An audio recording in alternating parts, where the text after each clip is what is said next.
YouTubers. I caught some flack for this last one. Everybody thought I was nuts, but I think it worked. Roasting a maple neck in a smoker. And people are just like, you're stupid. And I was like, okay, whatever. We don't know until we learn. But my first experiment, I believe, was a huge success. As you can see, there is a definite change in the color of the wood, in the resonance of the wood when you ring on it. It's got killer ringtone. It's much lighter. I can tell right off the bat that it's lighter. It wasn't an even roast. As you can see, I got a couple little toasty parts here, but I'm pretty sure that'll stand out because it's an unsanded neck. So just waiting on the truss rod from StuMac. But people think I'm absolutely nuts. But you know what? They want like $800 by the time I got all the bells and whistles that I wanted to put on it, with the ebony fretboard and with all the inlay and stuff like that. They wanted, I can't say $800, but like $400 for a neck. Dude, this is like, I don't know, $13 worth of maple, and my smoker pellets probably cost $1.50 by the time I'm done smoking it. So I'm gonna go ahead and go for it. Roasted neck, again, on the Traeger. As you can see, it is dead flat. It didn't warp or twist. There are no cracks in it. There's no nothing. I slowly bring it up from 170. I just put on the smoke from 170, and then I slowly bump it up to about 350 for, I think it was 2.5 hours, and then I slowly brought it back down. And this is the, dude, that's success is what I would say. So we're gonna try it again, and this time you can watch everything that I do. For all you people that think I'm nuts, far out, I'm making roasted maple necks in my Traeger. So here we go. I've got one set in there, and I don't know if you can see, I found this. I believe this is a rebar stand from when I worked at Chef Steel. They use this to prop rebar up before they weld it, and that's just because, remember, see where the dark spot hit here? That's because the heat was coming out of here. So I put my wife, don't tell my wife, I put my wife's Pampered Chef little baking thing there to even the heat out, and a big socket in there just because it's metal to lift it up. And over here we shouldn't have that problem because it wasn't flipped over. This is where it got burned because it was flipped over and the heat was coming out of there. So I think that fixed that. And yeah, for an all over experiment, I think it turned out great. So here we go. We're gonna bump it onto Smoker Fumar. Just in case you care, these are cherry flavored chips. Like that matters. I should be using the cheapest ones, but these are all we got. So yeah, cherry flavored smoke in my Traeger. We'll be back. All right, it's been about a half an hour. I just bumped it up to the 180 mark. Our patient's doing fine. Lots of smoke in there, and yep, here we go. All right, we're at 180, 177. I set it at 180, but it's the beauty of it is you can tell exactly what the temperature is. Let's see how our patient's doing. Lots of smoke going on, and no warping, no cracking as of yet. We're gonna bump it up now to go to 250, just because we're crazy like that. So 250. It's been an hour. We're gonna check our pellets here. Oh, doing good with pellets. Again, been an hour, so we're gonna bump it up to the 250, and maybe in another half an hour we'll bump it up to the 350 and let it sit there for a while and marinate.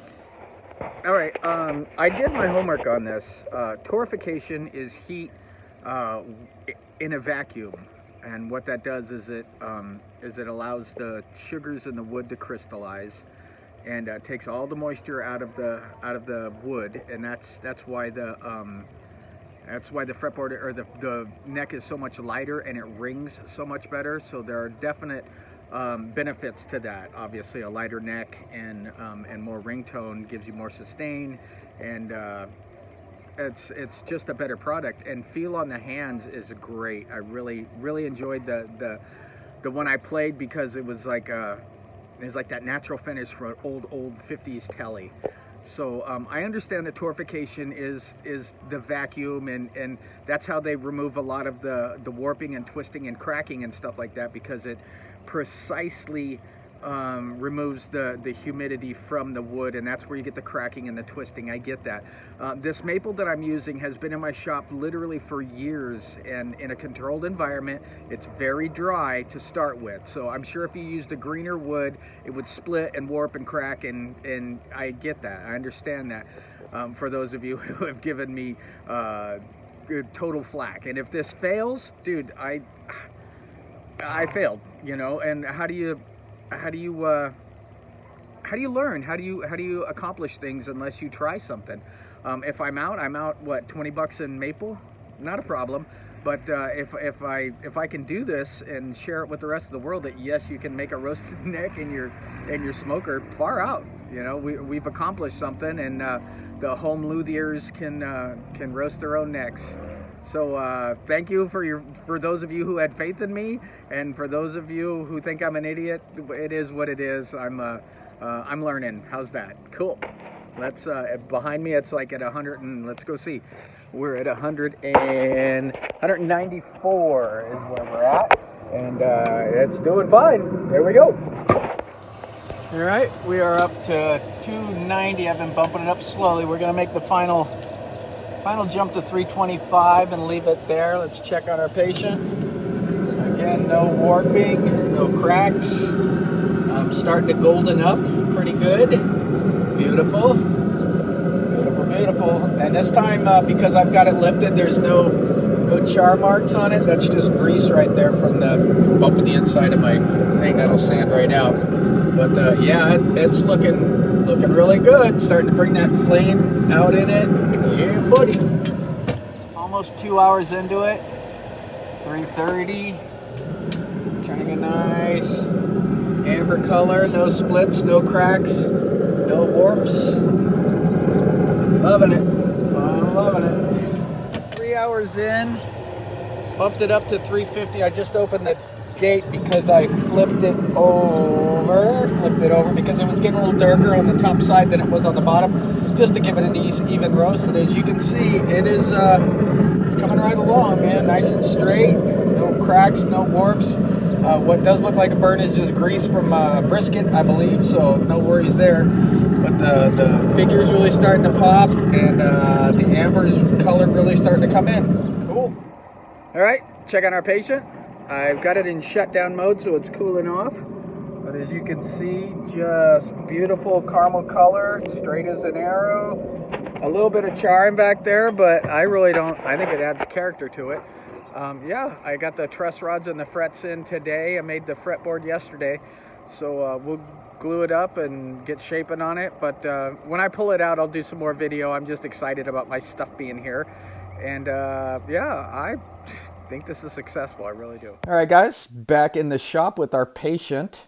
Just got it mocked up because I'm excited about starting some carving on it too. Here's the other one. That's for the original neck that we did. But yeah, here we go. Let me pull this off and let's get a good look at this. Yeah, fretboard that I've chosen for it is a piece of Cocobolo. My uncle Bob. Yeah, insert Bob's your uncle joke here. But it's a piece of Cocobolo that I cut down. He gave me a 4x4 of Cocobolo. It's been kicking around the shop forever, and I'm like, what am I going to do with this giant chunk of Cocobolo? Apparently, I'm going to make fretboards, and I'll do a video on that, on how to make a fretboard next. But here is our patient. Beautifully ambered, as you can see. I've got a piece of raw. I get this piece of raw maple here that has not been roasted, so you can see the difference and the benefits of it. See how light it is and how white that is compared to the beautiful amber tone that's going to come out of there. I did get the truss rod from Stu Mac. I got the frets from Stu Mac, so we'll be pressing frets and doing a channel down the front of it and sandwiching that all up. But again, no warps, no cracks, roasted neck on the Traeger. Leave some feedback for me. Even if, you know, I don't know, if you think I'm nuts, tell me I'm nuts, but be civil about it. Because a couple of them were like, it hurt my feelings. But yeah, a roasted neck on my Traeger in my own backyard. I think this is a whole new channel of awesome things for the home luthier. Again, like, subscribe. Thank you for your time. Thank you for your patience with me. Let's do wonderful things, man. Let's build guitars. Praying for you guys and the coronavirus and all that has to entail. I know everybody's hurting right now, and it's gonna get real hurting. So stay tuned for more stuff. I'm gonna do a carving video this afternoon, so that one will be next, and then we'll get back to our roasted neck. All right, guys, peace out.